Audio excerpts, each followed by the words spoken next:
Hello and welcome back to Tales from the Grim on this fine Sunday. We will be diving back into Skychasers, our Call of Cthulhu 7th edition game featuring 1950s Americana and a little bit of an X-Files vibe. Just want to remind you all that you are wonderful for being here, and if you're on YouTube, we are live on Sundays starting at 4 p.m. Eastern-ish. Time is questionable and it changes. At least if you ask Greg, that's the case. But whilst we continue to try and figure out the relevance of 15 minutes and 6 seconds, why don't I remind you all to retweet and let people know that we've gone live, to come on back and join us as we dive into a whole new investigation with the Skychasers team. You can interact with the game a number of ways. Down below, giving advantages and all sorts of fun stuff, including boons. If we hit certain targets, you get to vote in polls to take away sanity, to give gifts, and more fun stuff. Don't forget also to check out the Discord. It's a really cool community, and you can get involved in games like this that way as well. We also have one guest player seat remaining to join us for this season. The other seat has been taken by a special guest who is joining us today, and that's the wonderful Mal.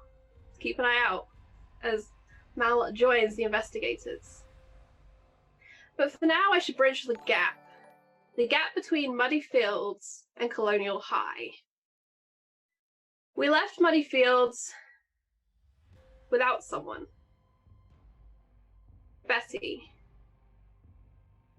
During the apprehension of Ira Hobbs, there was a terrible storm that rained thunder and lightning that brought pain, suffering, and absence.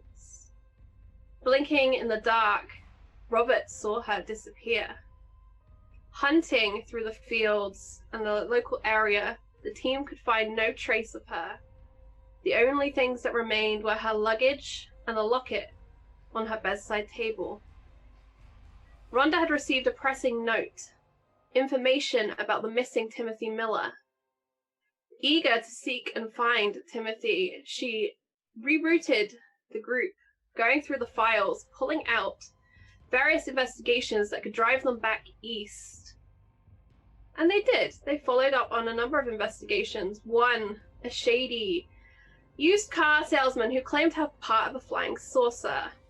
Another woman who believed that the stars whispered secrets to her. All the while working their way back towards where they had begun.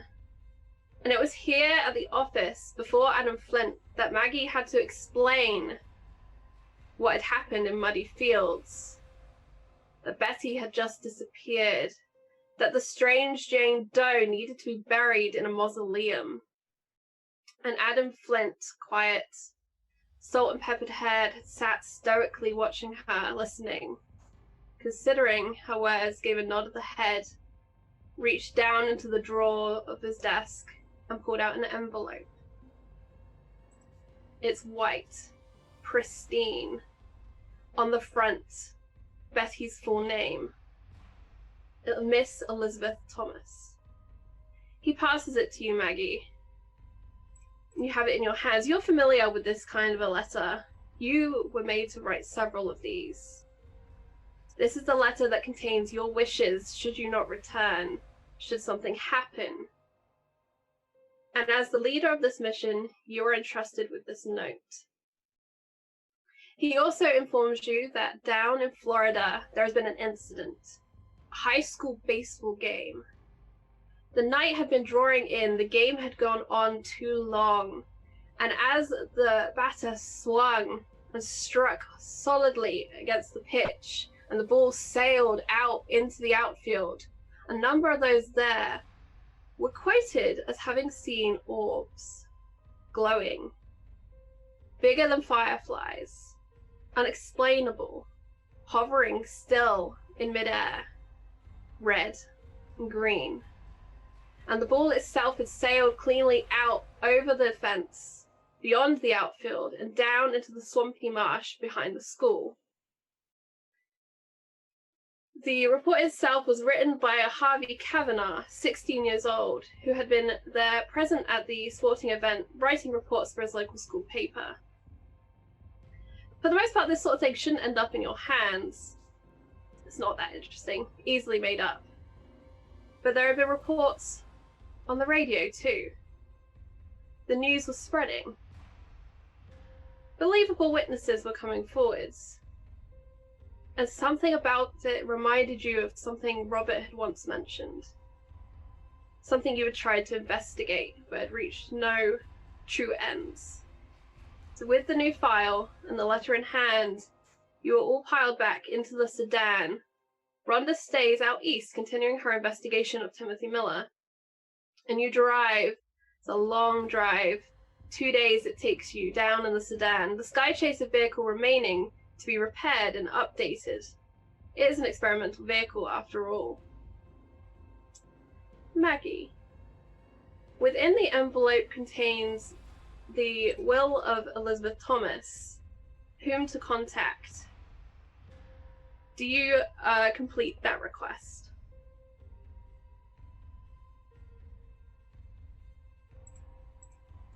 Always muted. No, not yet. Maggie's gonna hold on to it for a little bit. She's not quite ready to assume that with everything that she's seen and that she knows that Betty is really gone yet. But she takes careful note of what it is that Betty would like to have done with her possessions. And she will bring the photography equipment with her into the sedan at Betty's request, but she doesn't contact anybody just yet. Contained within that envelope is a second piece of paper. This one is off-white and lined. It's familiar to you as being one of Betty's journals, a piece torn out. And this letter is in Betty's personal handwriting. I'd like you to read this note for us all aloud, and then tell me if you share this note with any of the other members of the team. Oh, I'll absolutely share it with everyone. I imagine there's a point where we've stopped off somewhere midway, and she'll gather everyone, and she's probably already read through it once, but she'll read it to the rest of the team. Skychasers. If you're reading this, then I am either dead or missing in action, and for that I am truly sorry. It has been a unique pleasure and honor to work with you all, and I thank you for welcoming me into the team and your country. I never spoke of leaving England, but it was a difficult decision to make, and I am grateful that I found such fine friends here to make that turbulent time all the easier. I have asked in my will that my body be returned to my homeland, but in the event where that is impossible, I ask only that you lay a white rose at my grave and that I be buried with my locket. I must have my locket, please. It's more dear to me than you will ever know. We were all brought together after each one of us experiencing inexplainable things, and the things we've seen have been wonderful and terrible in all. We've raised far more questions than we've answered, and I suspect that you will all continue onwards for many years to come. At least that is my hope. I have one final request of you all. Please continue to photograph your journeys. To anyone else, these would be the writings of a lunatic, but I know what I saw, and I know that you will believe me. In Vienna, I photographed the skyline. It was a beautiful day, crisp, clear morning, except the sun had risen in the north. I still have a copy of the photograph. My superiors would not believe me, instead insisting that I had made an error in developing it, but I know that I did not. Since then, I've been trying to replicate it, perhaps capture something else to prove that I was right, but I have regrettably come up short. I will never know the answer, but perhaps on your travels you can finally put that mystery to bed. I sincerely hope that you all can find the answers that you seek, and that they might bring you some comfort and peace. In the interim, remember that there is nothing that cannot be solved by a cup of tea and a quiet 5 minutes. Please remember to look after yourselves and each other. Take care, friends. Travel safe. Betty. And in a quiet restaurant somewhere in the Carolinas, the last words of Betty are read aloud to you by Maggie. Robert, Chris, you are in this moment. It's a very quiet rest stop. It's that awkward time just before sunset where it's too hot The air is buzzing with flies and mosquitoes that are descending.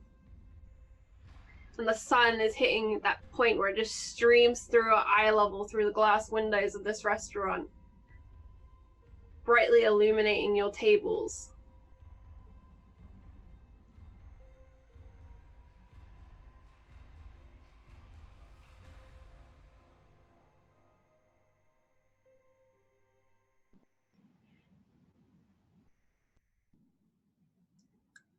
Who has her locket?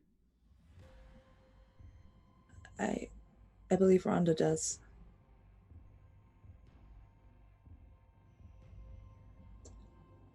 I was also given Betty's will. I haven't contacted anybody yet, though. She can't just be gone. I don't want to put her family through that and the other people that she mentions if she's not gone.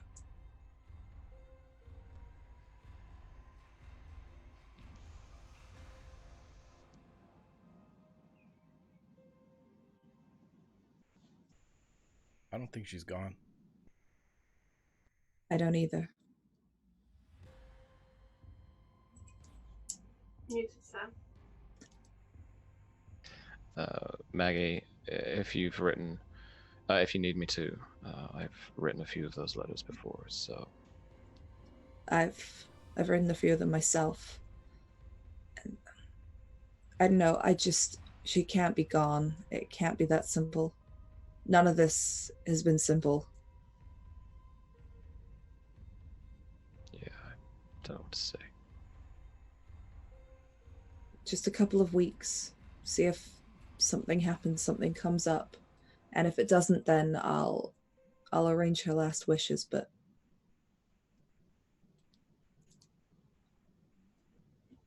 not yet. Okay. I did bring her camera equipment, though. At the very least, we can do that for her. She does show back up. At least she'll have the pictures that she wanted. Ma'am, I flag the waitress down.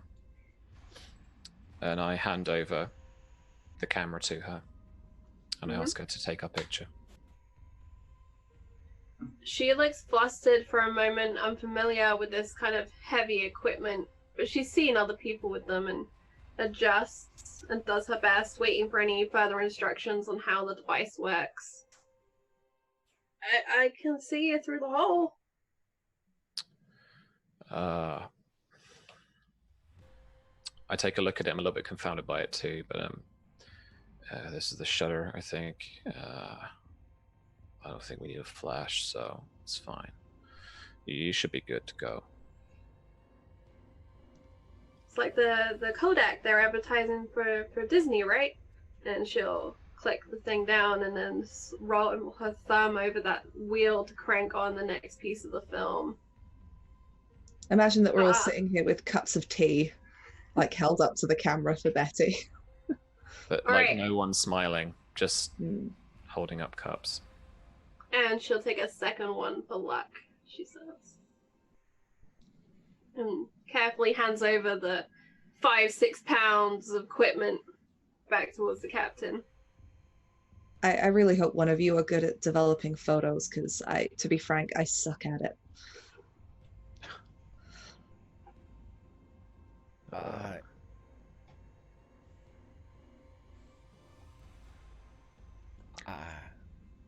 Let's get the Skychaser back first and figure it out then.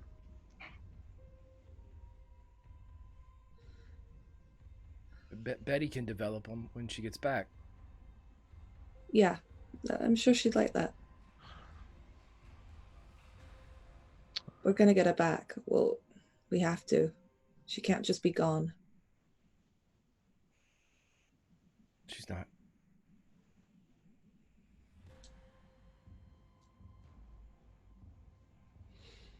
Chris, could you make a truth roll for me?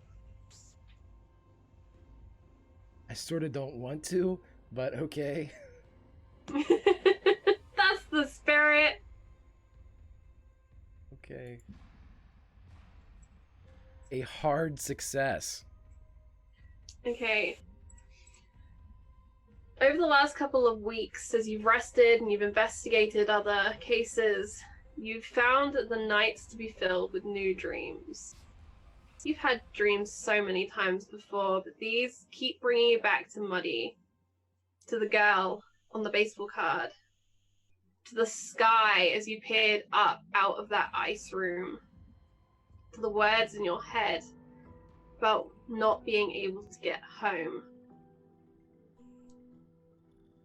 And you go back to that moment in the car when you'd sought the answer if your friends were in danger, and the image of runners waiting at bases, of the pitch being called, of the batter lining up to swing.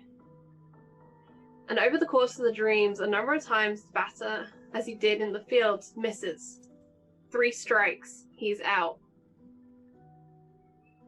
But every 3 nights, every 4 nights or so, he hits the ball and it sails out into the darkness until it hits the inky midnight blue of the sky and it becomes a shooting star. And you watch as it arcs out into the abyss and is caught by a hand. You look down and that ball is in your hand. And awakening with an abrupt start as an umpire, she yells in your ear, "Play ball!"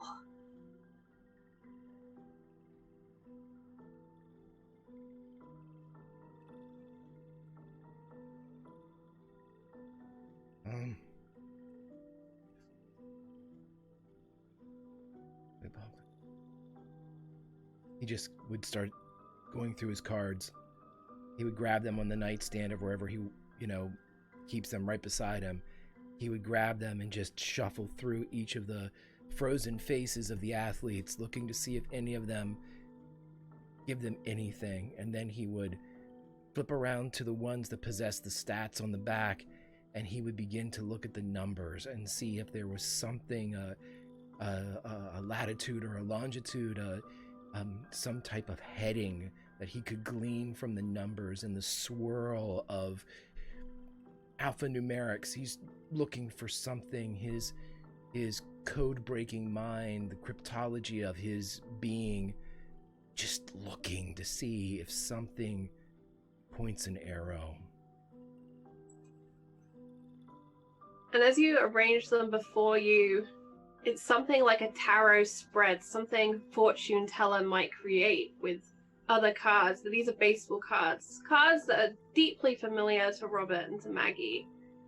They never leave Chris's side. But on the table too is the folder, the case file for Colonial High and its mysterious orbs in the outfield. And you see in there the report written by Harvey Kavanagh. And you see the date on which it was published. 15th of June, 1506. And you only read it that way because you've turned the paper upside down and the numbers in your brain have been backwards and forwards and swirling around. An American date would read 0615. But something clicks in your brain. Betty isn't American.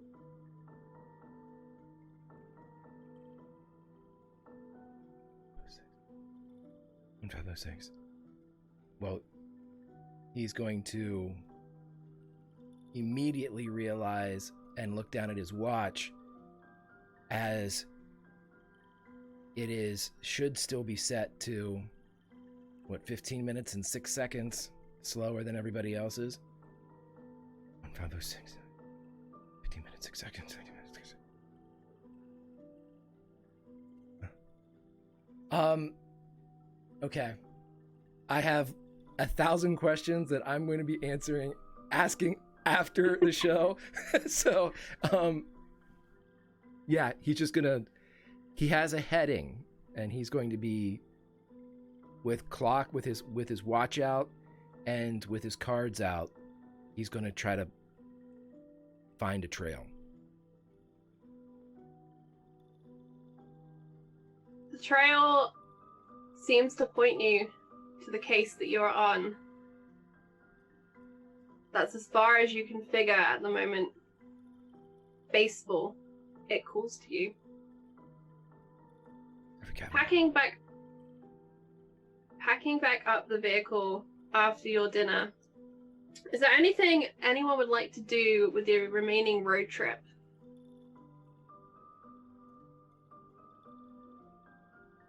Nope. Okay. Harvey, I would like you to describe for me what your day has been like. It's a Tuesday. And you're at school. Tuesdays, PE first, science, math, English, lunch. Any spare minute I sneak off to the newspaper room to work on articles and whatnot.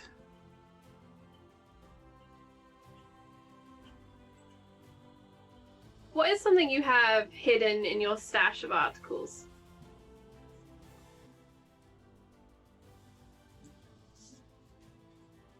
I've got one of the first articles talking about Area 51 in Nevada with the UFOs, the lights in the sky, supposedly a crashed spaceship.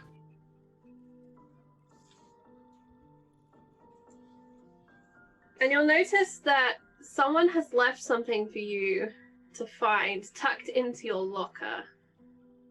The way you can slide paper through that gap if it's not too thick. Just wiggled in and through. This has happened before. People leave notes in people's lockers all the time. But this is a full sheet of paper typed up on a typewriter. And it appears to be information regarding a piece of land just behind the high school.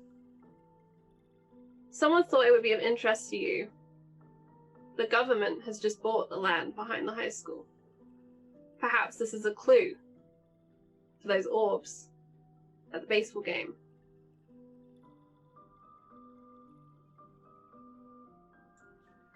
Is there anything noteworthy about the land from before the government purchased it? It's one of those areas of land that, for the most part, you're told, don't bother going through there, there's snakes. It's swampy, sticky land, not much use to anyone. Of course, kids do like to sneak out there to do things. And a few summers ago, someone managed to set a fire, which is hugely impressive considering how damp and humid the area is. Although the fire had mostly just created a smog that hung low and turned the air yellow and sickly for a little while.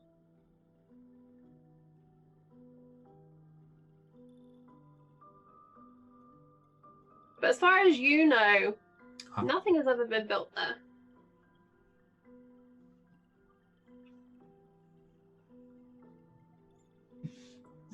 I take a quick look around just to see if anyone's specifically watching me, waiting for me to find this note. So make a spot hidden check for me, please. And it's the green button. 41. And that's a success. Looking around the halls, you see two girls leaning against their locker adjacent to you, talking, whispering, occasionally glancing in your direction. The other end of the hall, you see the janitor pushing his cart, mop in hand, doing his best to wipe away muddy footprints.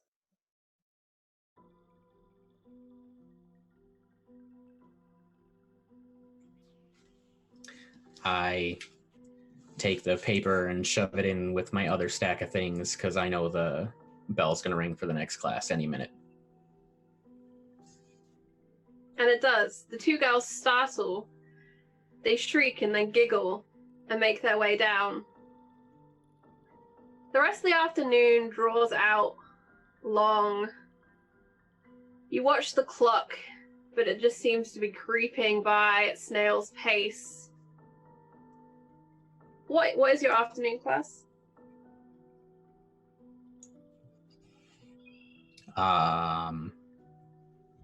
History, social studies, probably something like that. Mm-hmm. So the teacher drones on, and the most you can recall about the class is its histories, social studies, something like that. Looking down at the page, you've made no notes, just tiny doodles of flying saucers, tiny notes of government conspiracy, Area 51. Glancing to your neighbor, she's also doodling on her book, but instead, for her, it's love hearts and names. The matching up of her name with another's over and over. She looks at your page, suspecting the same thing, and frowns when it's not. The bell rings sharply at around 3 in the afternoon as school is let out for the day. What does Harvey do?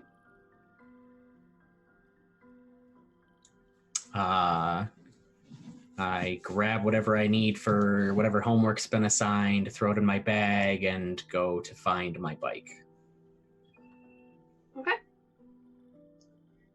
And as you get out into the padlocked shed where your bicycle rests, you find that the wheels have been removed and there remains only that steel and aluminum frame.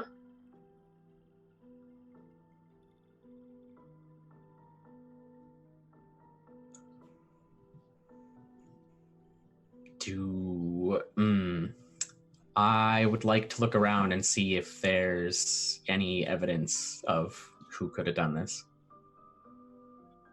Okay, so we'll do another spot hidden check for this one. Nope, that's a fail. You hear the sounds of people passing outside, the normal busyness of school letting out. Someone comes in, collects their bike, the wheel's still on, and rides out, giving you an apologetic look. Into the school car park pulls a dark black sedan.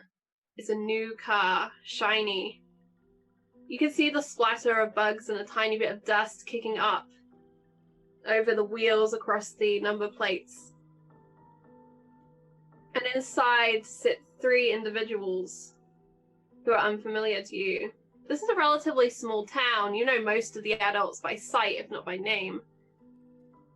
And something about this dark car stirs the conspiracies in your gut. Robert, Maggie, Chris, who was driving today?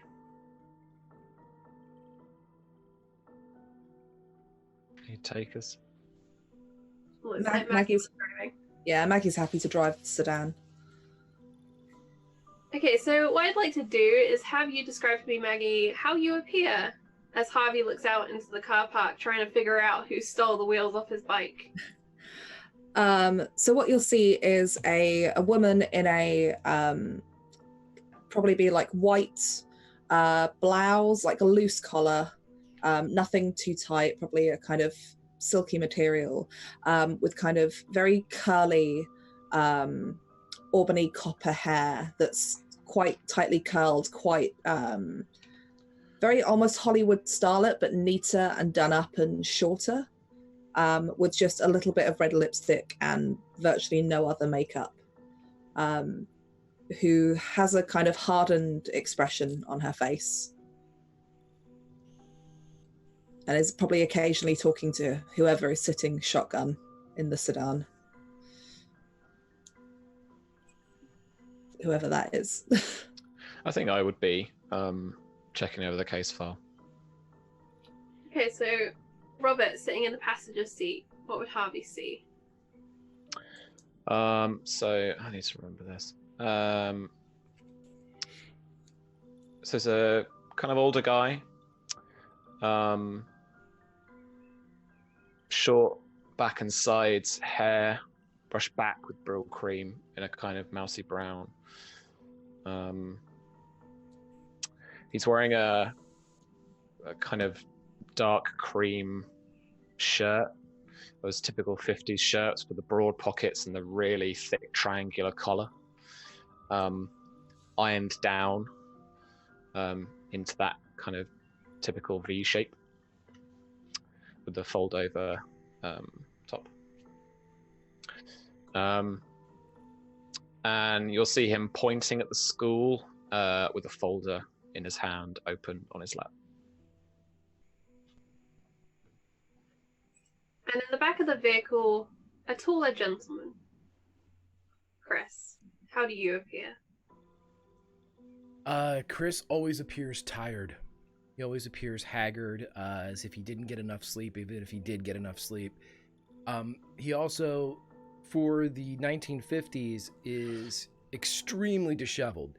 He has an undone tie, even though he's trying to make it look nice. Jacket usually has a collar that's cocked or out of whack, unbuttoned or, buttoned incorrectly. His white shirt that he wears always has like ring around the collar. It's always stained a bit around the top. He wears a baseball hat that previously had a patch that was attached to the front but has been removed.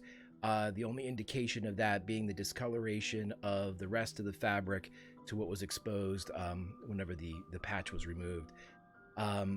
Was there a picture included in the file of Harvey Kavanaugh when they've been going through it? Harvey, when working with the editor on your school paper, do you include a picture of yourself along with your byline? Yeah, probably. Harvey's 16-year-old, dirty blonde hair, kind of in that neat and tight 50s style. In the picture, he was wearing his black hat with the press pass in just because he thought it looked cool. Normally, if you see him out now, he's just wearing a white t-shirt and blue jeans. And as the car comes to a final stop, the radio is playing. And you hear a familiar voice speaking out to you. An introduction to a show that you've heard a number of times before. The show itself, forever in your mind, Chris, with the words that it spoke out as you'd read the truth in the cards. Ladies and gentlemen, boys and girls, it's the Godly Gilded Hour, sponsored by Lucky Strike Cigarettes. Lucky Strike, it's toasted. And now the man of the hour here to spread the word of the Lord, the Right Reverend Johnny Silvertongue. Maggie cuts the engine, and there is a stillness and a silence. Just in the distance, beyond the glass of the windows of the car, you hear the sound of a baseball hitting a bat. And looking across, you see the chain-link fence, and beyond it, the pitch for the school. Up ahead of you, you see the large school building and a bike shed just to the right of that. Peering out of the gloom of the bike shed is a young man. There are a number of other students milling around. School has just let out. You hit a lot of traffic coming in this direction. It's a busy time of day. Charlie, if there was a picture, and because Chris has absolutely zero chill and no game as an FBI agent, if he recognizes Harvey from his picture and sees him in the shed, and if Harvey sees him, he would see the following. Him! It's him! From the backseat of the sedan with the bugs and the dirt. And that is what happens. Harvey, you see this large, ominous figure with a baseball cap in the back of this black sedan turn and point a finger. You see his mouth flex as his eyes go wide. Robert and Maggie, you are near deafened as Chris lets out a cry, filling the temporary silence you had been enjoying. Maggie will look at Robert to see if you're going to go and get out of the car. The hell, man? Huh? It's him! Yeah. Well, we should maybe go introduce ourselves because we've probably frightened the poor kid now. Well, look, let's not get ahead of ourselves. Let's talk to the principal first, okay? And not picking up his jacket or putting it on, Robert will walk out of the car, just adjust his shirt, collar a little bit, put on some aviators. So intimidating aviators. And we'll wait for everyone else to get out of the car. That kind of show of force, I think. Once Robert gets out, Maggie will wait until the door's shut, and she'll turn to Chris. It's like, we'll have a look into this kid, but we don't want to start a panic. These are high school kids. You know what they can be like.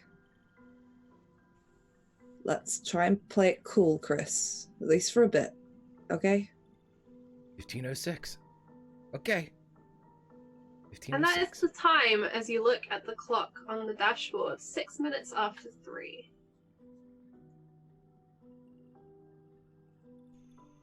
Chris, are you 15:06. okay? Yeah. Him. 8 points Yeah. again. Him. Maggie will kind of reach around, put her hand on top of Chris, like, yeah, you gotta stop pointing at the kid, Chris. It's a bit freaky. Come on, let's go and see the principal, catch up with Robert. I bang on the window. Maggie Whispering opens, around or what? Maggie opens the door and gets out. It's like, just making sure that Chris is okay. Right as the rain. Let's play ball. Harvey, you see first the man in the passenger seat exit the dark sedan. He straightens himself, applies sunglasses to his face, then turns. The two in the car are still talking. You can see this as you glint out into the glare of the afternoon sun. Then he knocks on the window, and the other two exit the vehicle. The man in the back had been pointing to you. Is still intently interested in you. What do you do? Harvey would take his bike sans tires, and though he wants to know what's going on, he also knows that it's about him somehow, and with some of the things he's read recently, he's gonna start walking away carrying what's left of his bike.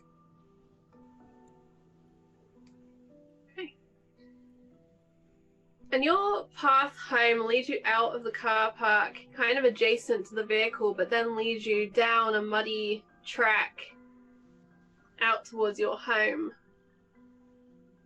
Chris, the boy is walking away, carrying his bike. He would look at Robert and Maggie. He's getting away. It's not real fast, but he's. Can we talk to him? Chris, we can get his address from the school records. We can go talk to him in a bit, but Robert is right. We should go speak to the principal first. Here isn't the place. There's too many people.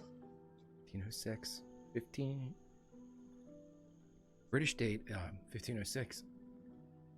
June 15th. Chris, what are you What? talking about? I think. Okay, principal. Yeah, let's talk to the principal. He just keeps staring in Harvey's direction. Maggie will gently tug him along if he doesn't walk with us. He will. But we'll try and catch up to Robert so that they're side by side with Chris behind them for a minute and just, is Chris okay? I don't know what, I wasn't there when it all went down in Muddy, but he seems more agitated than usual. It's not been the same since we found the kid. And what's her face? But yeah, I don't know. I was about to ask you the same question. Might be best to keep an eye on him, make sure he's all right.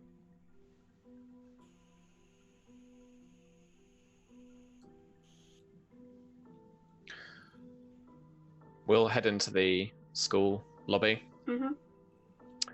I don't know how American High School's laid out, but is there like a reception? That isn't, but it is easy enough for you to find a teacher to ask the direction of the principal's office, and they will point you in that direction. Heading down the corridor, past rows of classrooms, down to Professor Harvey. What's the name of your principal? What's the name of your principal? The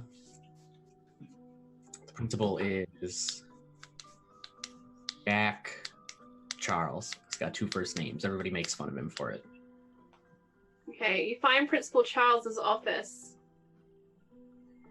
There's a small waiting area outside, but it's currently vacant, and then another door which leads into the office proper. The door itself is slightly ajar, and you can see the windows also open, an attempt to create a breeze on this afternoon. I'll knock on a door, just a little bit enough so that it pushes slightly, so I can see in. And I'll just kind of announce ourselves and Principal Charles. And the man looks up. He has his tie loosened and is fanning himself with a handful of papers, staring vacantly into space. He seems confused as he takes in the sight of first Robert, then Maggie, and then Chris shadowing in the door. Can I help you? My name's Captain Robert Dabrowski, and these are my associates. We're from the FBI. He kind of peels his legs off of the desk and straightens up in his seat, pulls his tie back up, does the top button. FBI. Someone missing? Someone dangerous in the area? He runs through a mental checklist of all the reasons the FBI could be here at the school. No, sir, but we're here for this. And I pull out from under my arm a copy of the school newspaper with the page of the report folded over so that it's plain to see, and slap it down on the desk. Maggie will usher Chris into the office and shut the door behind them at this point, as soon as that comes out. And take off the sunglasses. The principal looks down at the paper presented to him and reads over it. He smiles down proudly, like a child, they're looking down at something a child has drawn, and then looks back at you, his hands kind of steepling together. Well, I'm really sorry you all wasted your time. It's fiction. It's a kid with imagination.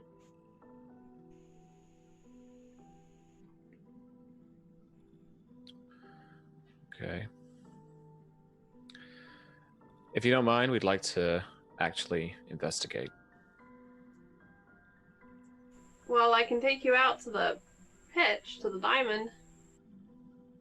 I mean, that's a good start.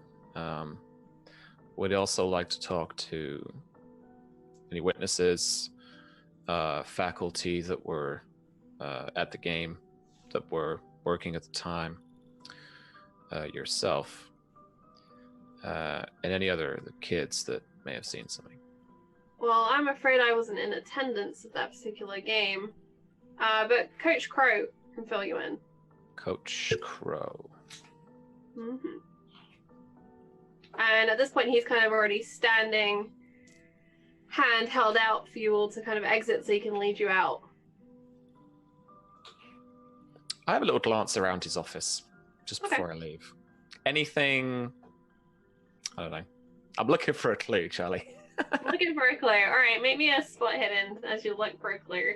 Just, you never know if you don't glance around, right? Mm-hmm. It's the green one we're clicking, right? Yes. Boop. And with that boop and me looking back over the roll 20, the thing that is most striking in this office is a large wall calendar with bright red X's through the days, a final date circled. At the end of the week, school is out for summer. That is the most important piece of information that you can gain from this room. How many days is that?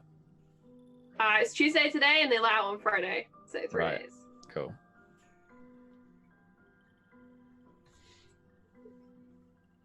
That is good to know.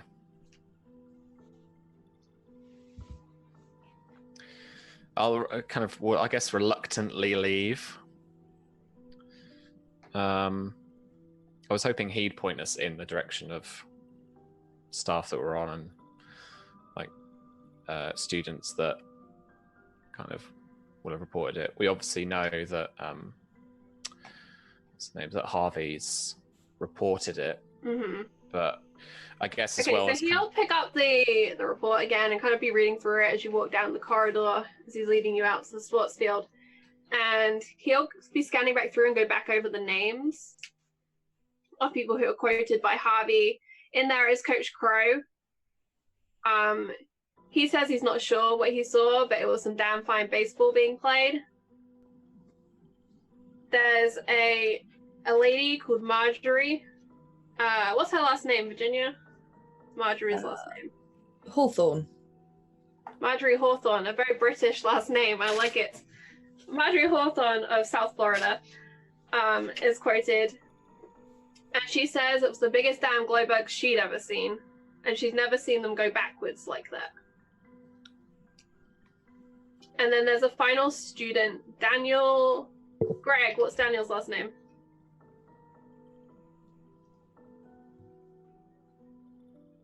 Morris. Daniel Morris.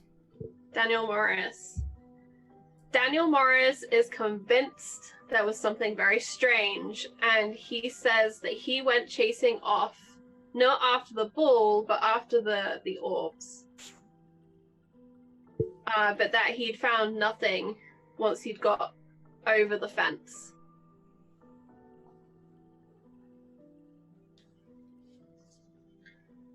So we have Coach Crow, Marjorie Hawthorne, and sorry, it was Daniel Morris. Morris. Daniel Morris. Perfect. And of course, staring out next to his byline, Harvey Kavanaugh. Lead press for Colonial High. Go Gators.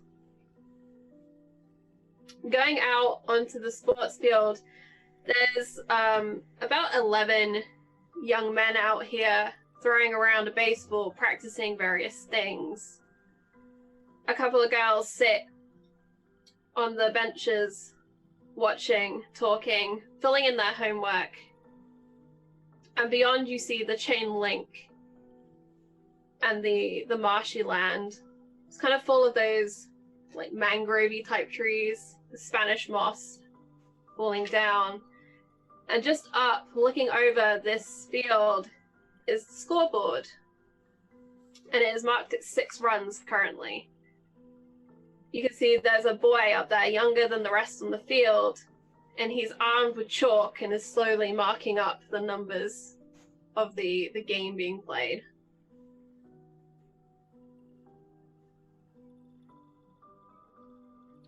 Anything the principal kind of lets on with at the moment?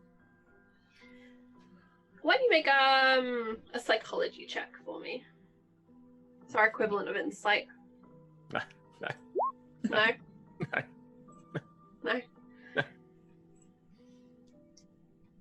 You were so busy watching the principal trying to take in his manner, looking for clues, that you missed the ball as it sails towards you, smacking down into your body. Hard white ball, red stitching. It tumbles down to your feet. Can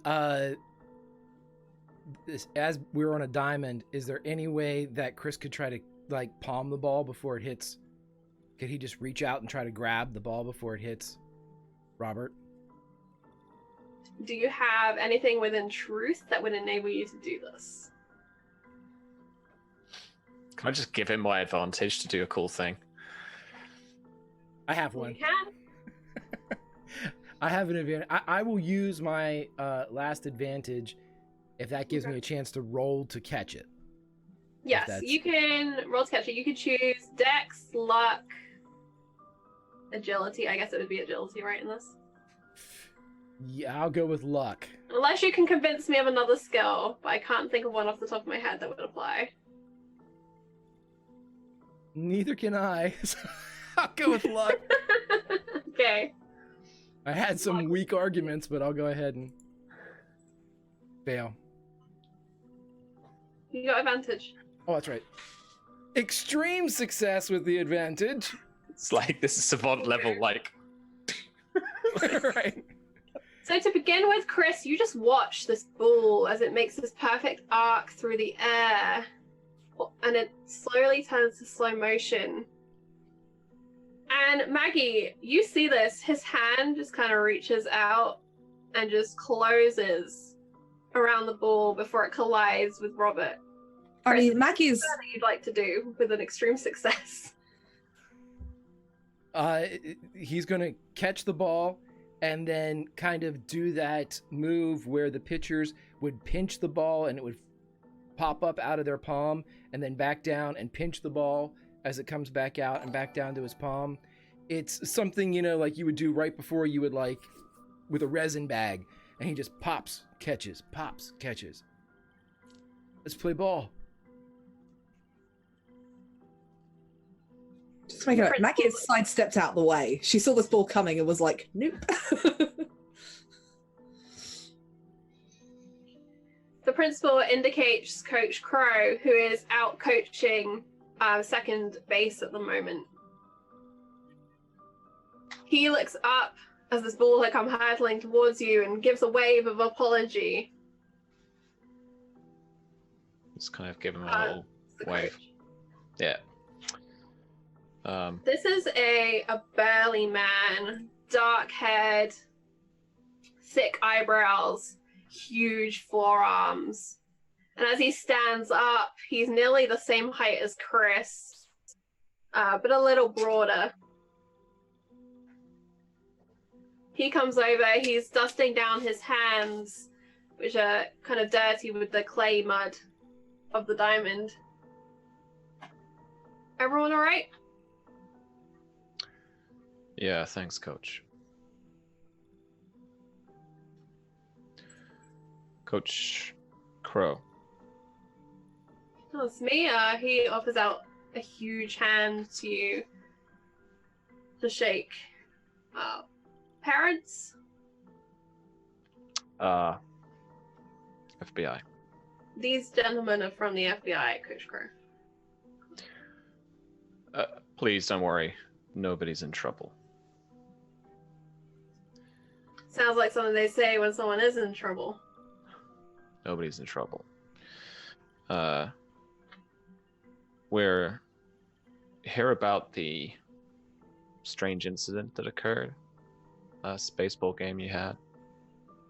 July 15th. June 15th. Even.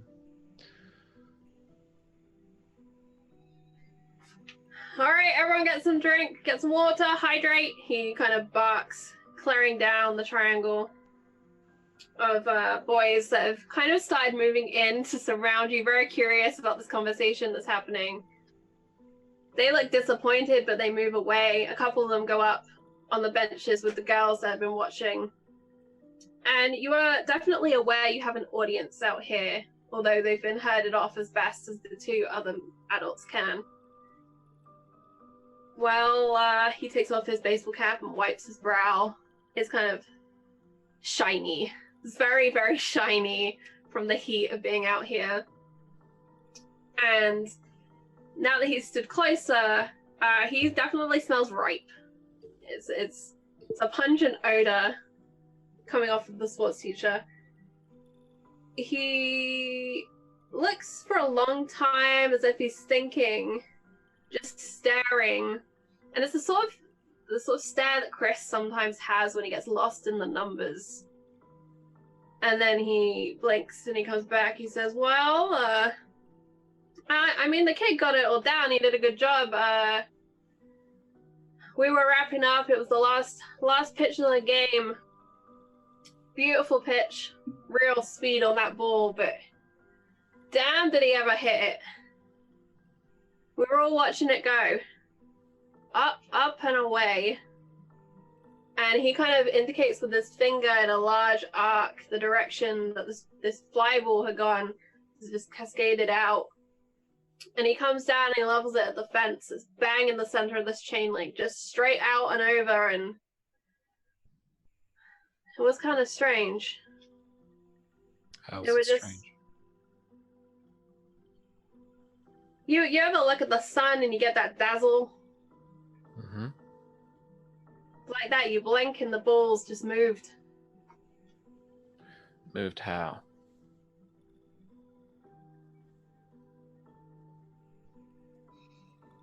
Just,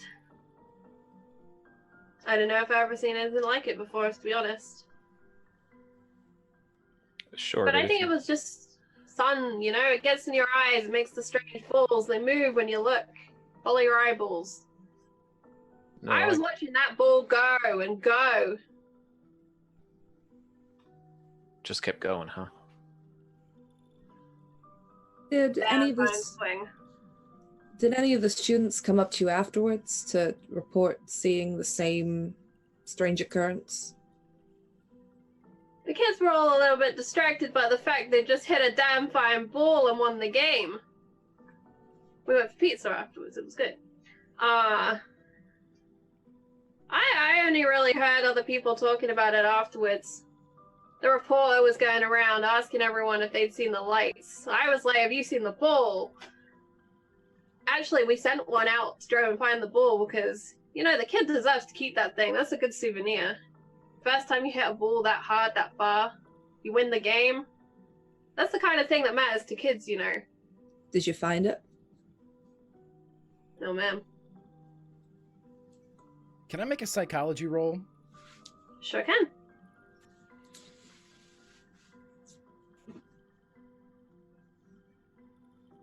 That's a hard success. Okay, what are you looking for? Inconsistencies. He seems to be defaulting back to whenever he's asked about questions of the orbs, it's always, yeah, but the game was won. It's always a substitution for the facts. It's a not a diversionary tactic, but it's a fact substitution.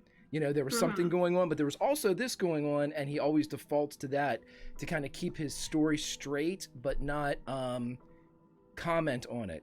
And if, you know, knowing baseball the way that he does or attests to, Chris would know that a coach would be aware of everything that happens on the field.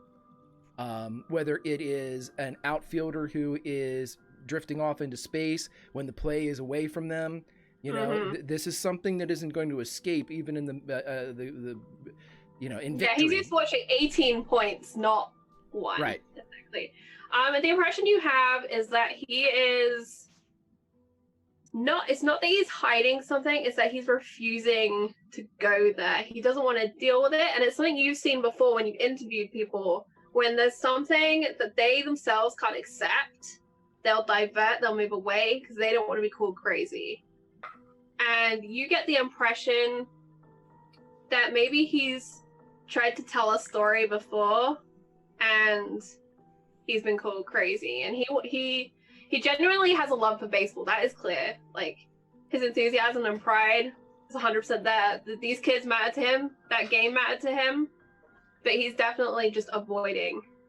Especially, you notice his eyes look to the principal, especially with the principal here. He's not going to tell you anything more than, you know, lights. Yeah, I saw them. He'll admit that much, but he's not going to confirm anything further. He received a press release, and that's what he's supposed to say. Okay. With that, what Chris is going to do is he's going to go up to whoever's closer, Maggie or Robert, and basically whisper in a stage whisper that could probably be heard by the other and everybody else around here. He didn't see it the way we need him to see it. Harvey saw it. He wrote about it. This guy saw it, but can't believe he saw it. Chris, we'll get to speaking to the students. This guy's a waste of time. We gotta check everyone, Chris. Wasting innings. Just, what do you think's going on here? The principal interrupts. I honestly don't know. That's what we're here to figure out. Okay. From what Chris has just kind of said to Maggie and effectively everyone else in this little circle, she's just gonna not to anyone in particular, but looking kind of towards the coach and the principal mostly. Just say, the hardest part about these investigations is that a lot of the time people are too afraid to say what they've really seen. They think that we're either going to lock them up or that we're going to disbelieve them. The particular team we work with investigates these things for a reason, so I don't want any of your faculty thinking that any of their professional career or their home lives will be damaged by anything they say to us. Now that we're here, word will get around quickly among the rest of the staff, so if anything's going to be passed on, I would hope it's that. I'll let them know to help you, although I'm not sure I understand what 3 FBI agents want with some twinkle lights, glow bugs. No, I get it. It's strange. Can I just ask you somewhat of a strange question about the baseball? How high do you reckon it went?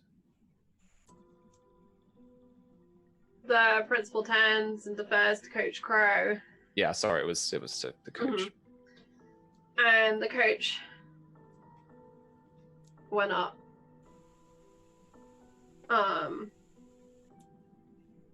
It went up and far. He kind of looks up as if he's trying to work it out. Well, that there fence, that's a good 30 feet, I guess. Maybe not, maybe. And then he looks towards the high school. He looks back to the fence. Alright, we'll say that's 25 feet. Went at least double that. It's about 50 feet. I'd say so. All right. And how far do you think it went? I didn't see it stop. And looking across, you've got the whole length of this baseball pitch all the way out to the outfield to that far chain link fence. And then the land beyond just stretches, although it is obscured by these large trees.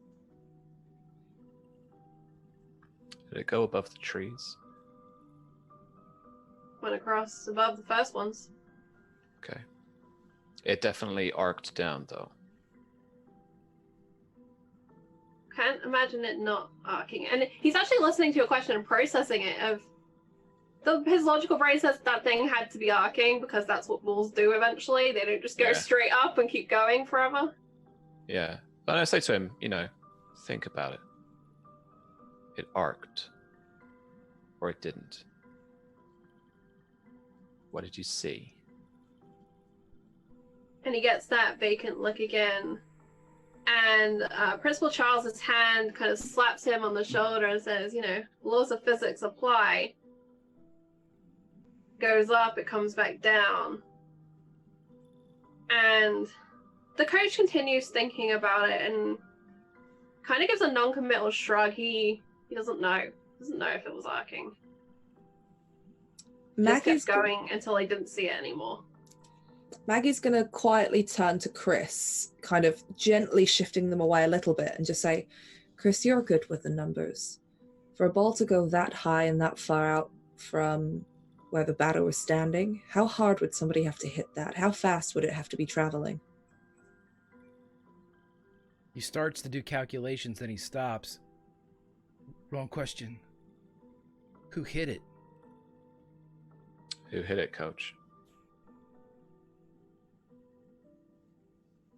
That'd be Don. He's our top hitter. He looks around and Don is set up with the two girls.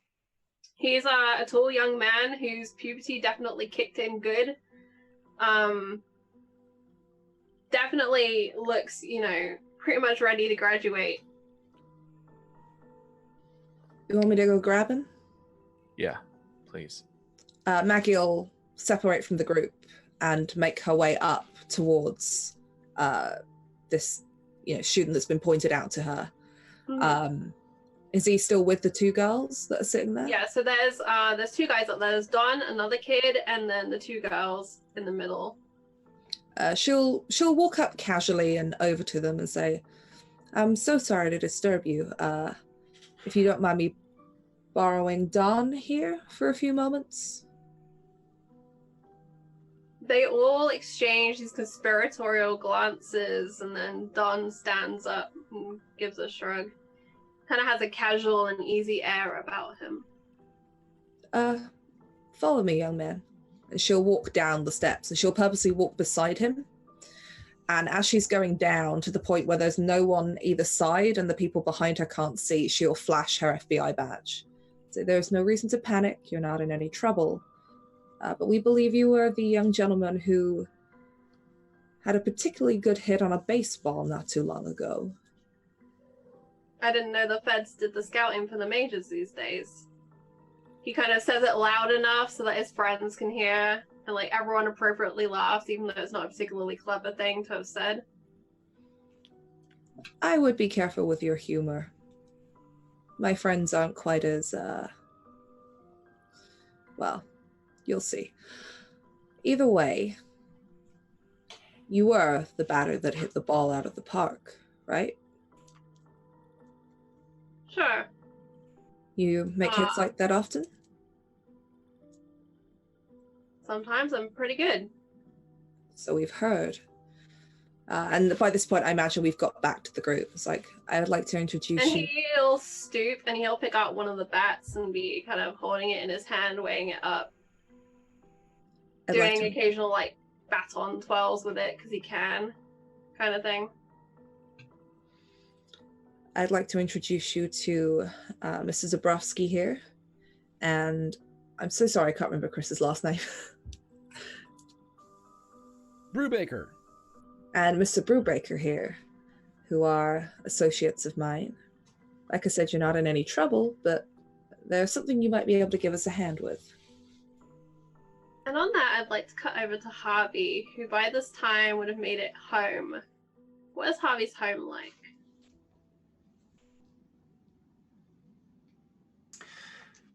It's a simple brown brick, single floor. You walk into the kitchen, and beyond that, in sort of a straight line, mostly, there's a hallway and leading to the bathroom and a couple of bedrooms. Dad probably would still be at work. Mom's getting ready for dinner, I would think, this late in the day. Okay, what is Harvey's room like?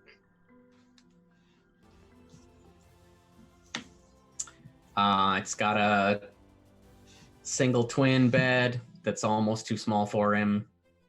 A small desk for homework and a couple of music posters, but mostly UFO things like clippings of newspapers or even just like a couple of movie posters maybe from like some black and white what's that with Plan 9 from outer space or something like that. Yeah, totally. Okay, perfect. And what did you do with your bike? It's the other important question.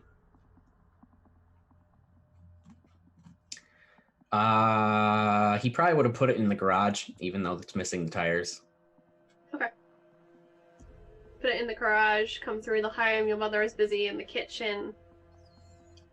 She'll call out in greeting to you. You can hear she's got the radio on. Some Elvis Presley is playing. The clatter of plates as she sets things out on the table, the kitchen table, which she prefers to use when it's just the two of you for dinner. The family dining room mostly stands unused unless your father is home or there are guests.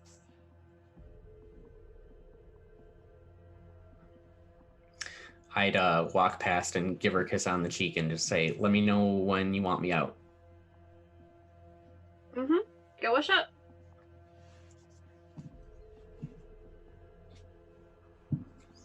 So And she gets back to kind of singing along with the radio.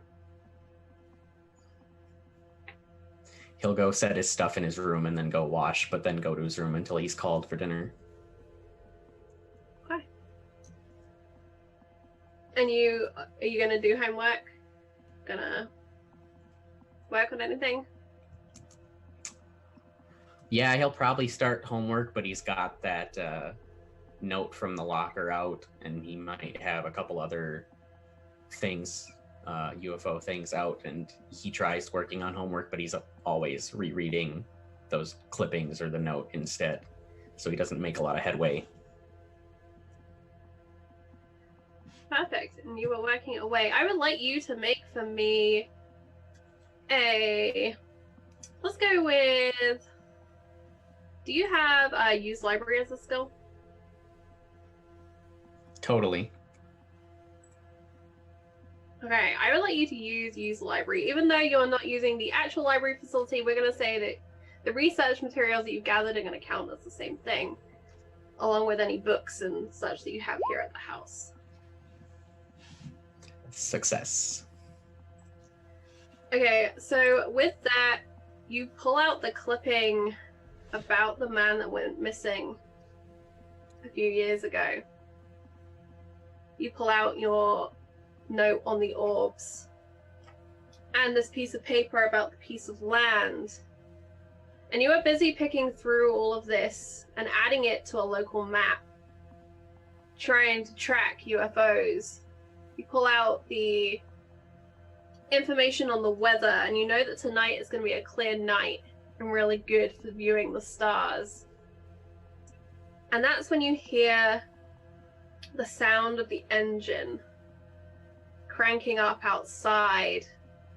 It's your neighbor. And you know this engine as the small biplane this neighbor has is something they brought back with them from the war. Something that basically gets turned on and off every now and again to make sure it's still working. But it's the closest thing you've ever seen in person to something that could go to space. Even though you know it can only go so high. It's just a biplane after all. But you hear the whirring of the props. You hear the heavy huffing of that diesel engine as it cranks and cranks. And then it settles into the slow reverberating spin. It becomes almost a background noise, a background hum. And then for the first time you hear it creeping out, moving. What do you do?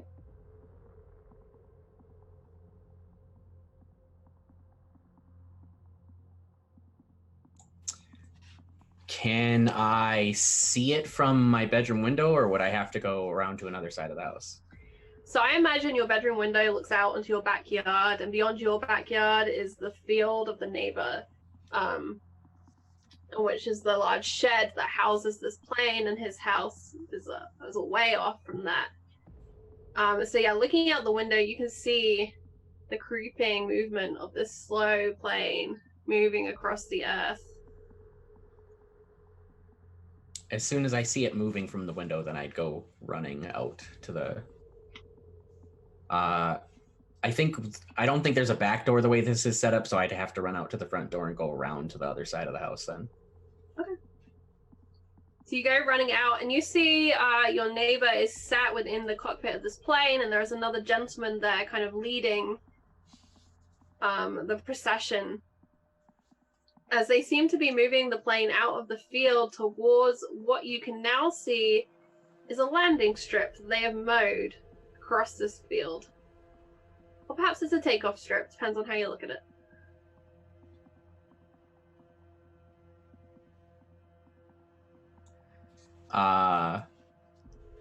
At that, I would go right up to the fence at the edge of the backyard and kind of like pull myself up and be as close as I can get without leaving the yard. And your neighbor sees you, and he waves. And the other man stands back as the plane is now lined up. The engine once more throttles, picks up, and you watch as this plane cruises down the strip. And as it seems to be about to hit the fence on the far edge, the first bit of lift, and then the second, and it cruises up and over and out. It's not a flying saucer, but it's pretty cool.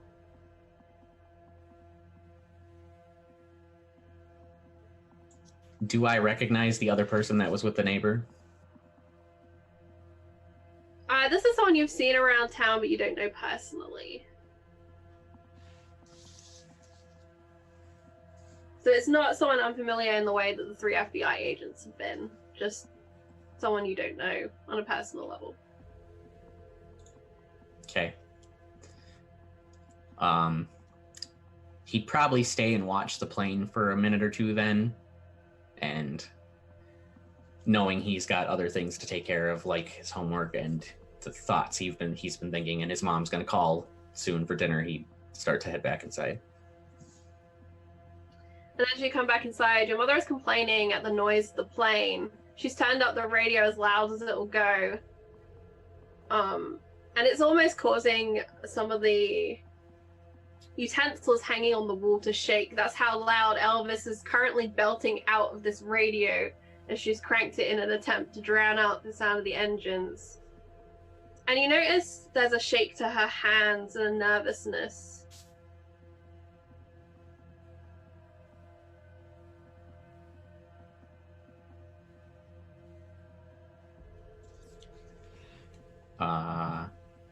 I'd stop near the table and just call and ask if is everything okay?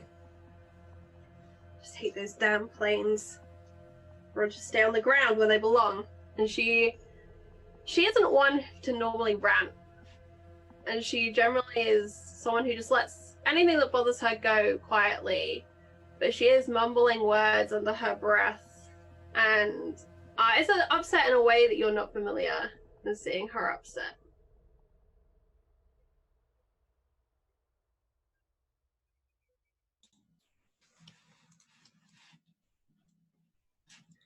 I think he wants to ask if something else is the matter, but being 16, he's not sure how to say it, so he just goes back to his room. She finishes dishing up your dinner and calls you from your room. When you come out, she's left. She tells you she's going over to her friend's to borrow a Jell-O mold.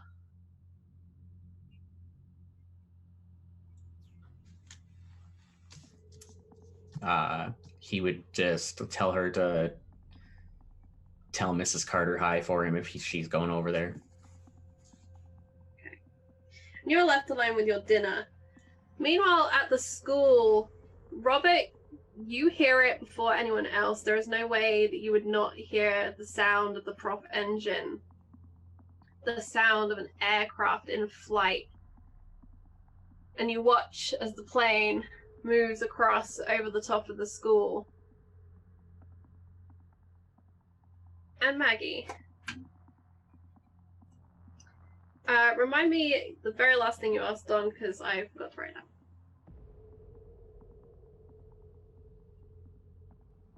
down. She was basically just telling Don that they basically had a few questions. She wants to know, how hard did you hit the ball?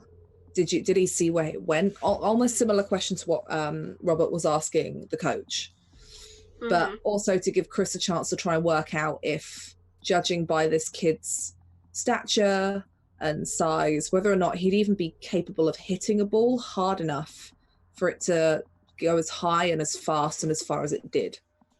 Okay. Don knows his stuff. When it comes to baseball statistics, and his baseball statistics in particular, he begins to rattle off details. He gives you an estimate on how hard he thinks the ball was thrown. He describes the angle. He walks you through it, and then when he's done walking you through it, he gets his friend to go out on the mound and attempts to recreate it for you. Although his friend is very lackluster as a pitcher, and it doesn't quite accomplish going anywhere near the fence. Chris, you will see that the boy does have a good swing. Chris is going to get figure both. out anymore. We will need a roll. Okay, well, here's what Chris is going to do then. He is going to try to recreate the entire equation.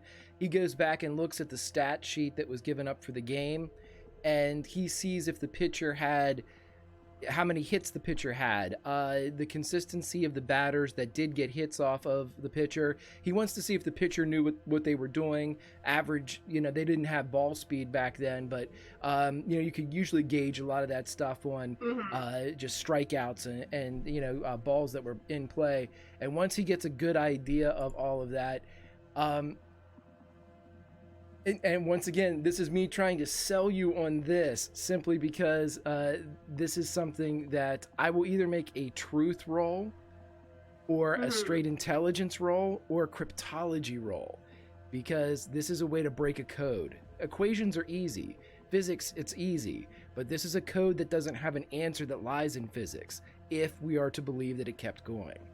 So he wants to equate... I also want to jump in with Chris on doing this, and in his notepad, Robert's like drawing out angles, equations, aerodynamics stuff. Only because I have the aerodynamic skill and I really want to roll it. So here's what I'll let you do. Is I'm going to let Robert roll aerodynamics with advantage as you and Chris work on the maths of this. Chris can work out angles that you can't work out simply by looking. But once you have that information, you can do the maths. Yeah, it's a proper joint effort. Yeah. Yeah.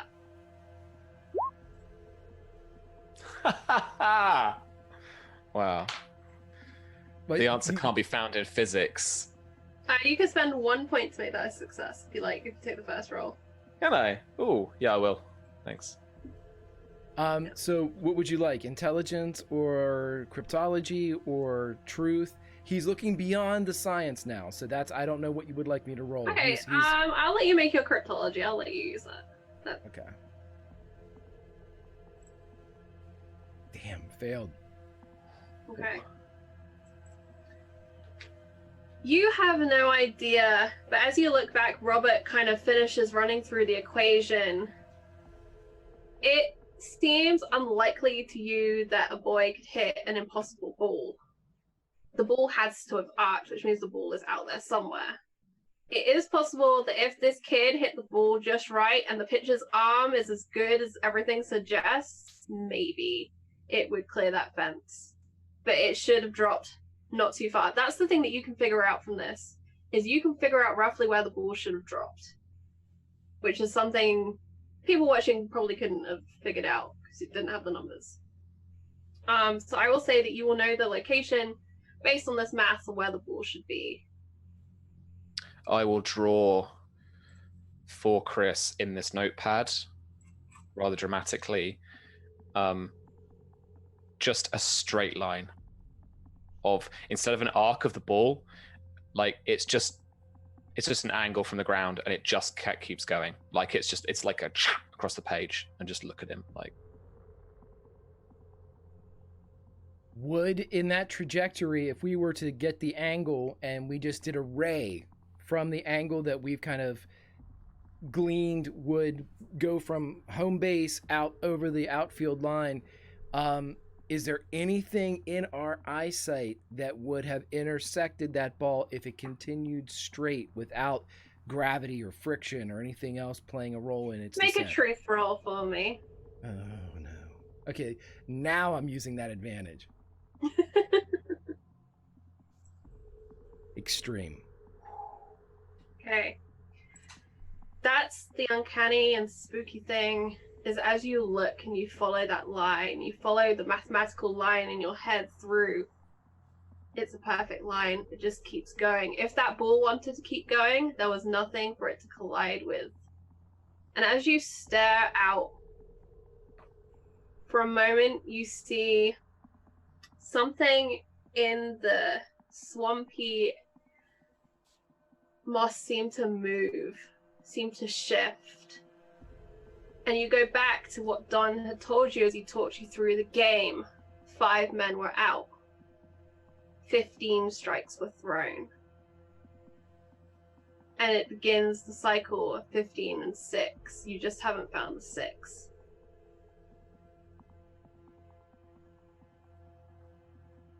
Well, I believe you can return back to your lady friends now.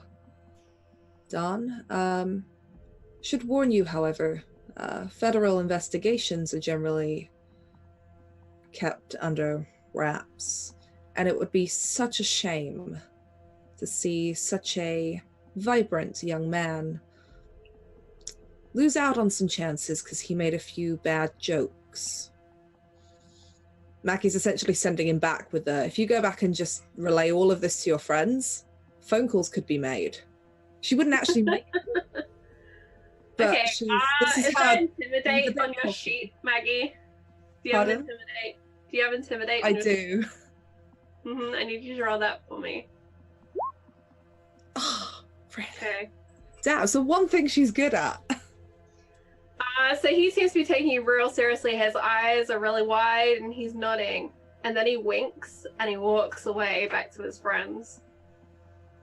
Mackie might make a phone call later. All right. So with that information, the coach kind of looks around, checks his watch, and calls time for practice today. It's still too hot really for them to be out playing anyway. He wants to go home. He offers to answer any further questions you have. The principal has kind of gone and sat down and is enjoying a bottle of water brought for him by one of the kids. And you can see on the scoreboard, the younger boy is now climbing down. He hits about halfway on the ladder and then just holds onto the rungs, his feet on the other side, and just slides the rest of the way down.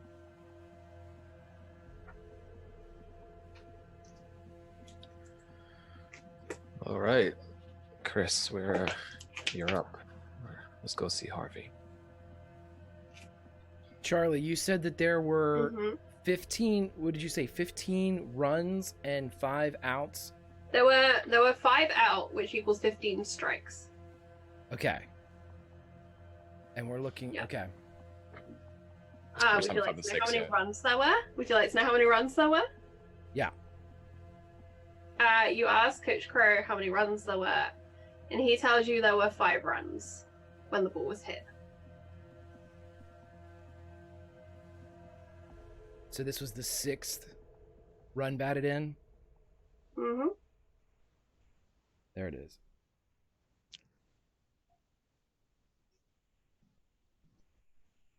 Okay. And that's the 6th.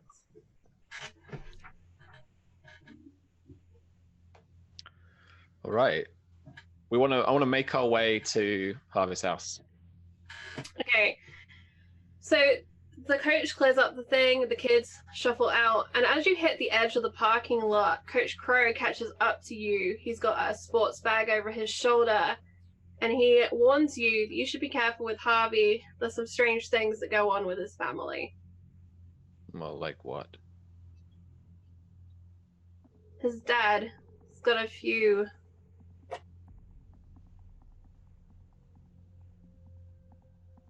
Okay.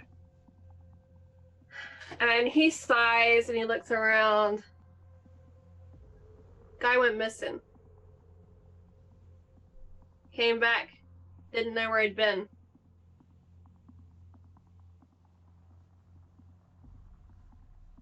I will look over at both Aggie and Chris for a second.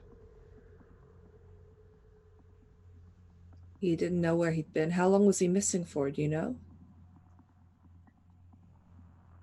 A little while. Charlie hardly goes to check her notes. And I'd like whoever is kind of watching Coach Crow closely to make a psychology test for me. If I get 10, I will be amazing. Nope. Can I try as well, or? No. Show you how much have I? Wheel dump started psychology. Why? I will spend 14 points of luck to succeed that. I feel like it's important. I can do math. There we go. I'll spend the luck to succeed on that psychology roll. Okay. For the success, you can tell part of this he is lying. Can I tell what part he's lying about? You're not sure. You get the distinct impression he's lying about something he's telling you, and that he's concealing other things. Maggie will fix him a hard stare and say, There's nothing else you want to tell us? Just he went up and missing one day? And she's kind of implying that she's not entirely believing him. He looks around nervously and then turns back and says, all right.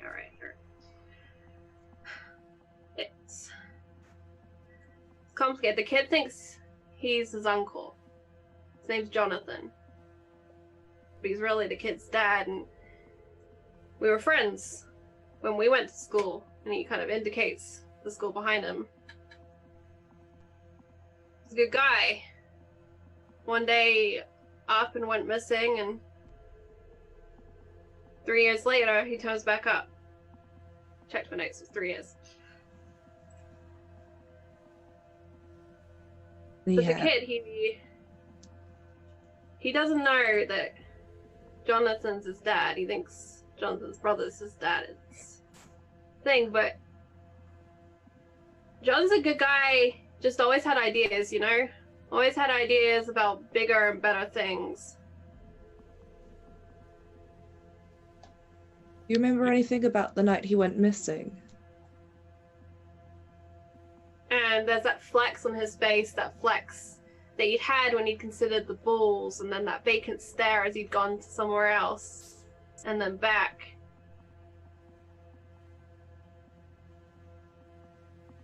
It was just so ordinary, you know? You expect when someone goes missing, it'll be dramatic and people will notice real quick. But he'd been there one night having dinner with us, and then he'd been walking back and walked right off the earth, as far as I'm aware. Is there a storm that night by any chance? A storm? He frowns. No, it was a pretty clear night. And he looks up to the blue sky. You know, nice kind of Florida night. We get them occasionally. And this guy turns back up, has no idea where he's been? Did he know who he was? He knew some things. But not He knew... others. No, he is. If he didn't know what happened in those 3 years, I can get it out of him, and I tried everything. Have you got an address for him? He writes down an address. And he explains it's kind of a house not far from Harvey's. Thank you, Coach. If there's anything else we need, we'll come and find you. He says, I only told you about Jonathan being his dad so you don't tell him. I know what FBI's are like. You go digging and you find stuff, and kids got a good life. We won't say anything. We're here to look into things, not to upset anybody. And he gives a nod. And he moves back across the parking lot to his vehicle. Hey Maggie, what did the guy say? His dad's his uncle? What? This kid's dad, Jonathan, Yeah. apparently was having dinner with the coach here one night. They're old high school buddies. Leaves to go back home. Nobody sees him again for 3 years. He shows up. He remembers bits and pieces about his old life, but he has no idea that he's got a son. So our student has got no idea that his uncle is actually his dad. Nobody is to let this kid know he doesn't know. But I would be interested in calling in this disappearance and seeing if this is something we've investigated before. Other teams. It was 3 years ago, so it would have been before we were on the case, but Yeah. there might be something related here. Kid's too old. The kid we saw, he's too old. 3 years ago, he'd remember him. That's what I mean, Chris. There's something not sitting right here. I'm sorry, guys. I do not understand this. Well, the kid we're going to go and see is a high school student, right? Yeah. His dad went missing 3 years ago. He'd Uh-huh. remember his dad. It's not like he was an infant. Yeah, well, like 13 or something. So either his dad wasn't in the picture for a long time, Which is what I'm thinking, and we've just convoluted something. perhaps, but it's still odd. The disappearance is still odd. You don't walk off the face of the earth for 3 years. And if something happened, if he went missing, he came back, and maybe, stupidly, maybe I think this could help us find Betty. Not that that's my aim here, but Yeah, you're not the only one. it's worth checking in. When we get to this kid's house, I'll see if I can use the phone. I'll make a couple of phone calls. Yeah. Maybe try and find out from this kid's mom, I assume he lives with. See if she can enlighten us a little bit more on that story. I feel like it's relevant. Yeah. Okay. Overhead, you hear the peal of the engine as the plane has now made a lazy circle back, and it almost seems to be following you all the way as you head down towards Harvey's address. And then it lands just behind the house, and you arrive at Harvey's, or rather the Kavanaugh residence to its prototype. You It's want a me small, simple home. do you want me to knock, Robert? I'm sure his mom might be a little bit more appreciative of a woman showing up on the doorstep, and Sure. don't want to freak her out and thinking her son's done something wrong. Maggie will go up and knock on the door. Harvey, you are midway through your dinner, and there is a knock at the door.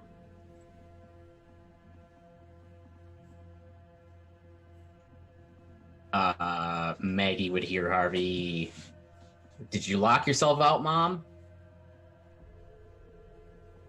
Maggie doesn't say anything. She just knocks again.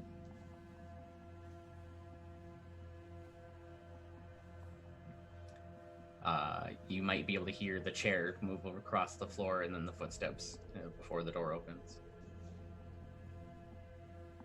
Hi, my name's Maggie Davis. She'll pull her badge. I'm with the FBI, and so are my colleagues behind me. You're Harvey, right? Yeah? You were at the school, weren't you? We were. It's actually the article that you wrote that we were interested in. Is your mom around? No, she stepped out, but you read my article? We did, and we're incredibly interested in it. Do you mind if we come in, wait for your mom to get back, and maybe you can tell us a bit more about this article? You're not in any trouble.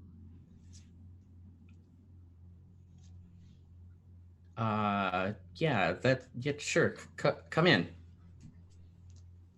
Maggie will turn back to look at Chris and Robert and kind of like that nice kind of polite people person smile that she puts on for these kind of things. She'll turn back to Harvey. Like I said, my name is Maggie. This is Robert, and this is Chris. I'm Harvey, but you probably know that already. And he steps out and holds the door open. I guess we go in. So we read your article, and well, it landed on our desk. Anything you can tell us? It sounds like a strange occurrence. I mean, I was supposed to be reporting on the baseball game, but baseball's great, but once Don goes up to bat, you know that the game's over. And I don't know, he hit that ball so hard, and all of a sudden there were lights in the sky. I mean, it was, I don't know, I think it's probably UFOs, right? That's a thing. I've heard about Area 51. Now, kid, calm down just a second, okay? Let's just take a step back, all right? So, you saw lights in the sky. Now, any particular colors or anything you can describe about them for us?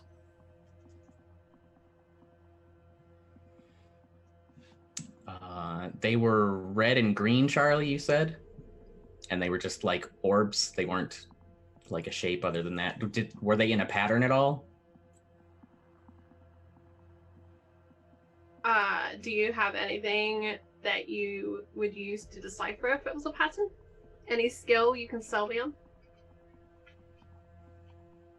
Cryptography, for example?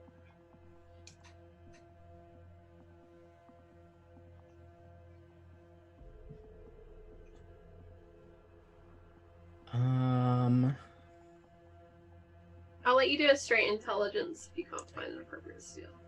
Go. Yeah, because I don't have cryptography, so Okay. yeah, I'll go intelligence. Hard success. Okay. You couldn't put the pattern into mathematical terms, but they definitely seem to be arranged in a formation. You could draw out various kind of points in this formation and describe how they moved. It reminded you of when you've seen like geese flying. It's formation flying that was going on. It was synchronized, it was organized. And it wasn't how glowbugs fly. Does anything ring true for me, Charlie, about formation flying? Why don't you? I think like it would make sense to you that something would have to organize glowbugs to be able to fly in formation. They're tiny little bugs. They move as they wish, get caught by the wind a lot. For something to fly in the way that Harvey describes in organized patterns, there has to be something either intelligent guiding them, or magnetic forces can kind of set things into relation with each other in movement, things like that. When you're talking about formation, are you thinking? So I think there is a distinction that I would like to try and make, which is between military formation flying of sticking to a like arrowhead or sticking to a shape, and then flying wing to wing with people. And then there's formation in a sense of, like you say, shapes and movements and like swirling patterns and stuff. Which kind of is it? So the way it describes is at one point they formed almost a triangular shape and moved as that triangle, which would remind you of military formation flying. Then at other points it describes the way that they move in synchronization, which obviously is different from formation flying, but still requires some kind of force to maintain that shape. And it's an abnormal description of how something can move.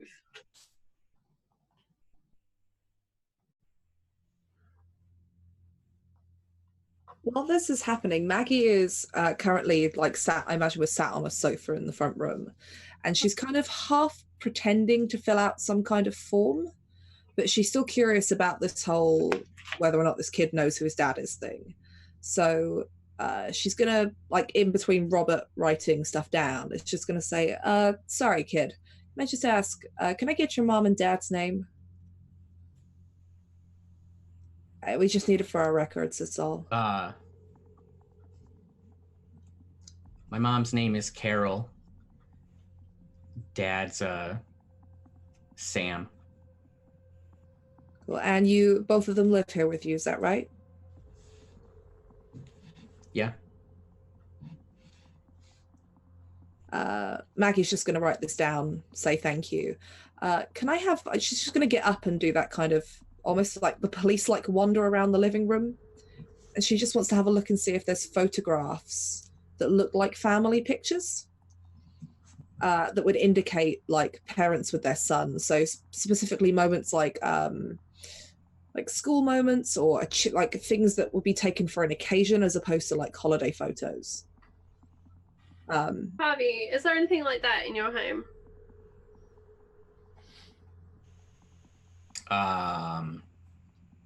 There's probably a picture from the first baseball game we went to as a family. Probably 4 years ago, maybe more. Maggie wants to take a note of what the father figure in that picture looks like.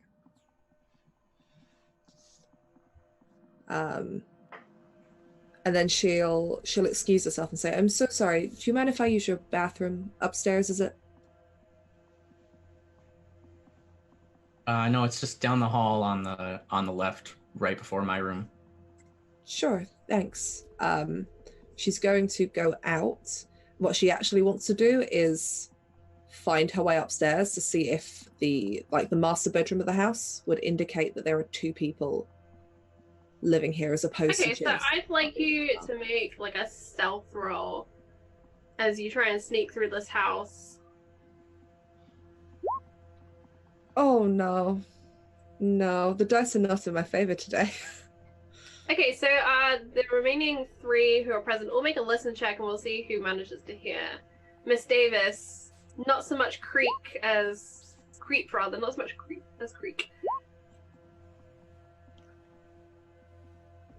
Okay. Chris, you will hear it. Whether or not it's important to you, it's up to you. Maggie only wants to go up and just open the door and see if it looks like... She doesn't want to go in, she doesn't want to poke around. She just wants to see if it looks like there is a man living in the house. Okay. So looking around, you can see this bedroom is kind of tidy and simple. There's a split wardrobe. One half contains female clothing, one half contains male clothing. There is a suit jacket hung up on the back. It's well worn with elbow patches. And looking into the bathroom, if you looked into there on your way past, you would see there's a shaving kit in there. So every sign would suggest there is a man that lives in this house. Maggie will go back down the stairs, go to the bathroom, and then re-enter the living room. Mm-hmm.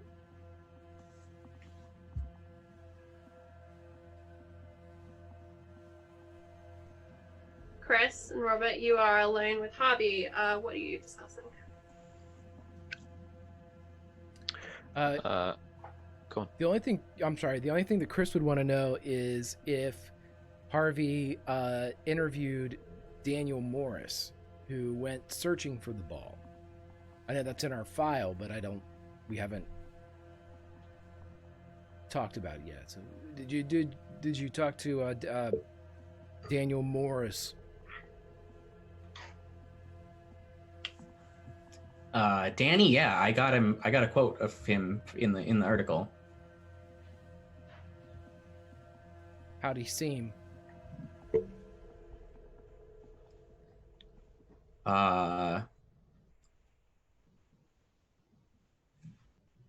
He seemed excited at the hit. He seemed, I don't know, he seemed more concerned about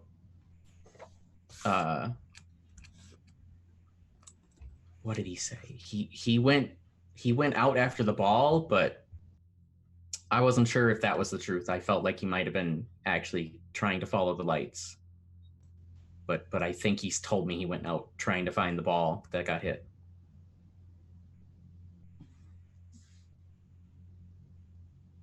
But was he acting strange? How well do you know him? I don't know him that well. I mean, we're kind of a small town, but there's lots of kids in my school. Some of them aren't from in town. They're from the suburbs and stuff. I don't know him that well. I'm sorry. Is there anything you didn't put in your article, Harvey?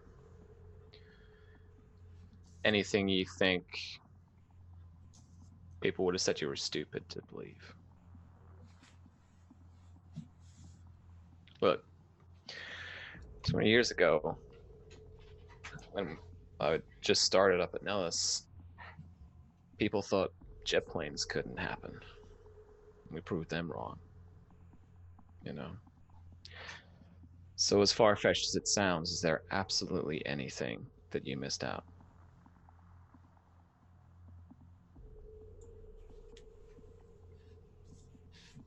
I mean, the only thing I didn't put in is that I thought it was UFOs, because that's my opinion, and I was trying to report the facts, and there's no way to.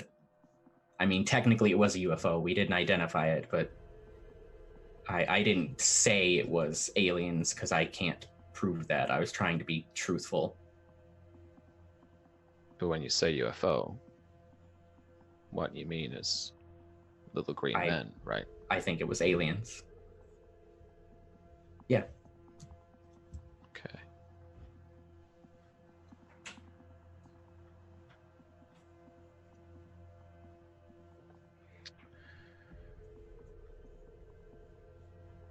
Can I ask you about the ball, just quickly? Now, we've spoken to a couple of people who are a little shaky on whether the ball really arced properly. Now, there are some natural phenomenon that can uplift curling spherical objects, and I'll proceed to like fast talk some bullshit about aerodynamics at the kid, and then basically try to glean whether Harvey saw the ball like arc, whether he saw it carry on, like what his impression of it was.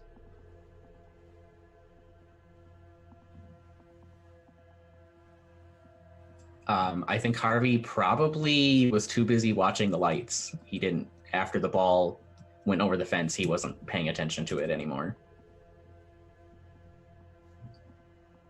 I would like all of you in the kitchen to make a sanity roll for me. I want to use my advantage. Does this include me now, Charlie? Am I back in the room? Have you come back into the room?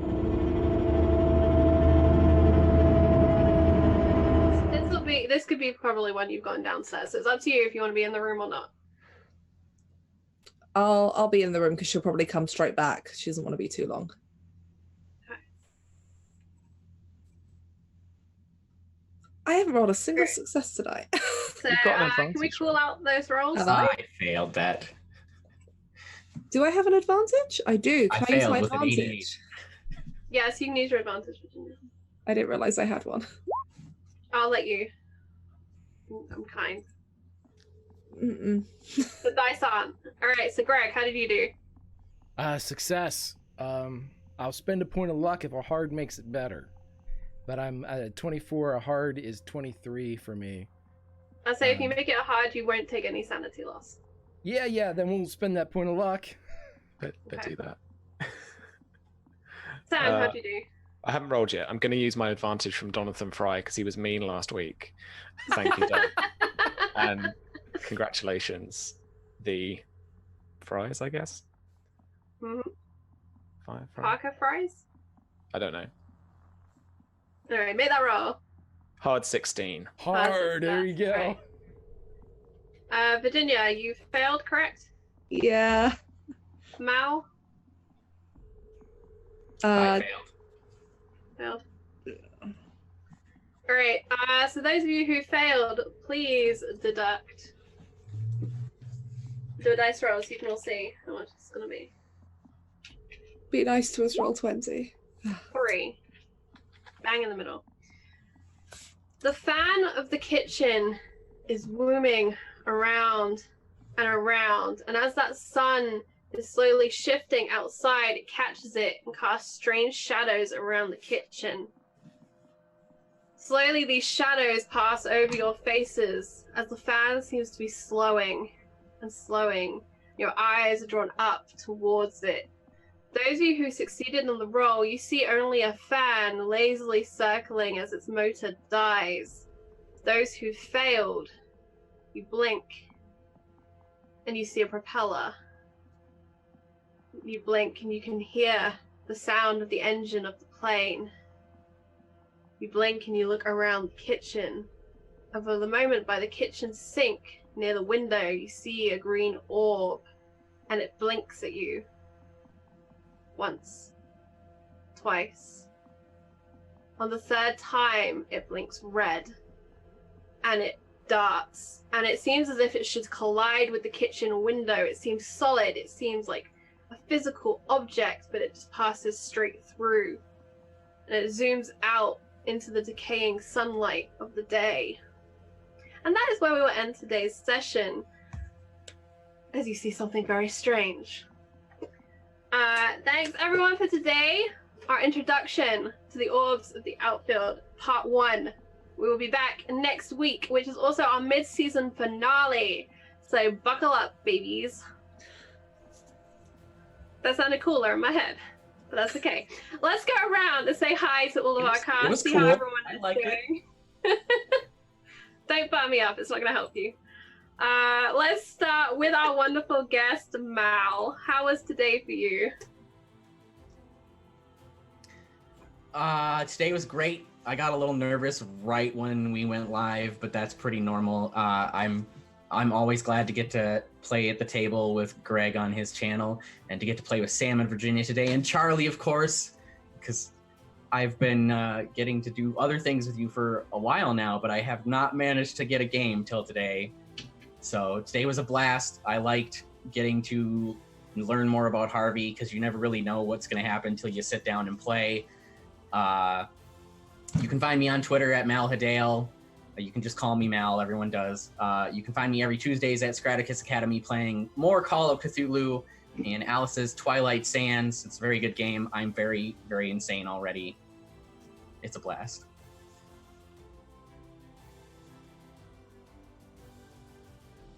Awesome, I was muted. Let's unmute myself.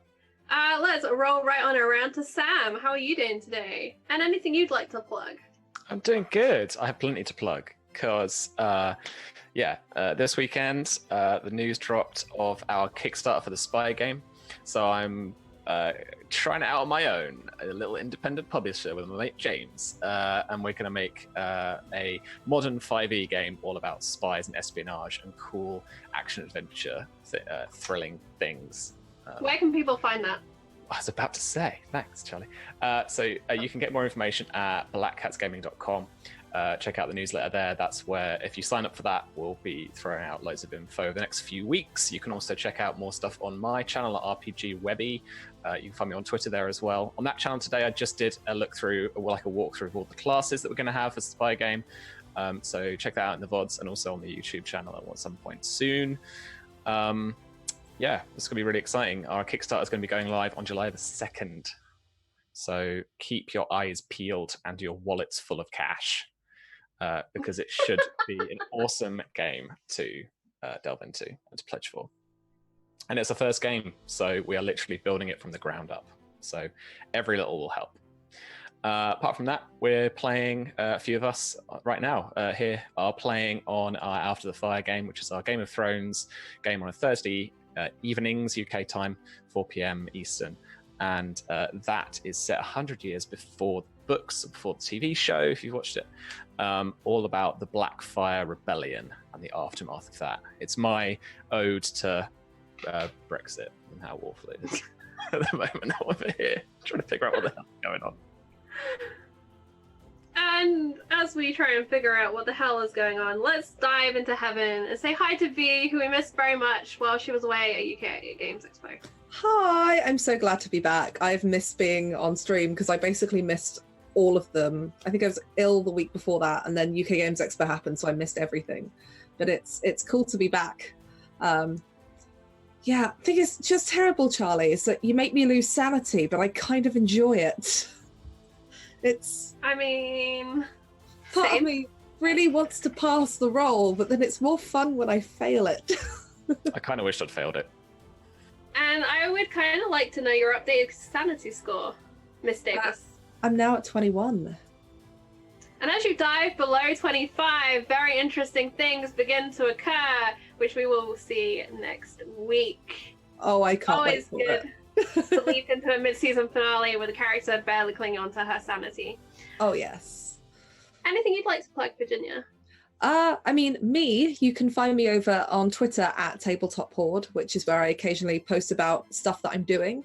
As Sam already said, I'm part of the After the Fire crew that streams on Sam's channel on Thursdays. So I'll be glad to get back to that and find out what on earth is going on. I still need to catch up a bit where I wasn't on for a couple of weeks. But I know bits and pieces, but oh lordy. There is so much happening. We need to talk. There is we so much do.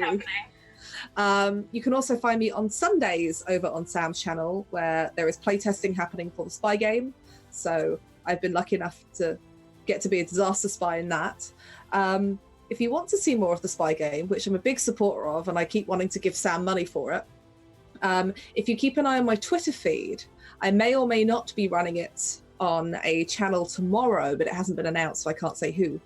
But I may or may not be running it tomorrow over on wonderful channel of, I think Scrat's probably a friend of all of us. Well, I've said it now. Oh well. Disaster spy example. Disaster spy example. Don't let me be the face. It's a bad idea. Other than that, I also work for Modifius, so sometimes I get to make cool, fun games. So keep an eye out for those too, because we like it when you like our games. We do like it when you like our games. Shout out to anyone who is watching on YouTube. Please do drop us a like if you've gotten this far. Leave us a comment. Tell me about a good alien abduction story, or just what your favorite flavor of Space Raiders is. Either's good. I'm super excited to have been here today and to keep playing this game with all of these people. I would like to shout out the wonderful Susanna Grace and Edelyn Parker Fry, who are both not with us right now, but they play Betty and Rhonda, and I love them dearly, and they are wonderful individuals who do a lot of wonderful things. So go and check them out on the Twitter sphere. Tell them we sent you, say hi. Don't warn them that I'm coming for them, although Betty might already know. Yeah, shout out to our castmates over there. As for me, check out my pin tweet. I do lots of things all the time. I would also really like to shout out the wonderful Bad Moon Rising, which plays on Mondays on this channel right here using the Urban Shadows system, I believe. Wonderful cast and crew. I love them a lot. Especially Lauren. I want to shout out Lauren, who I miss dearly. And come and play zombies with me soon. With that all said, thanks to everyone in chat for being here and taking part in this game via retweets, comments in chat, contributions, and more. I appreciate your faces muchly. Speaking of faces, I appreciate muchly. Greg, how are you? Oh boy. Yeah, thanks. Had a great time playing. This is just a favorite time of the week to either start or end it, depending upon whether you're a pessimist or an optimist. Either way, it's great to do a little Skychasers with this group. I am Grimjack21502 on Twitter, part of the Tales from the Grim team here on the Twitch. A lot of fun stuff on the channel. The aforementioned Urban Shadows campaign, Bad Moon Rising, tomorrow night at 9 p.m. Eastern. We have Donathan Fry's Dark Dragonlance Tale returning a week from Wednesday when we get back and do a little bit of the May Black Roses Bloom.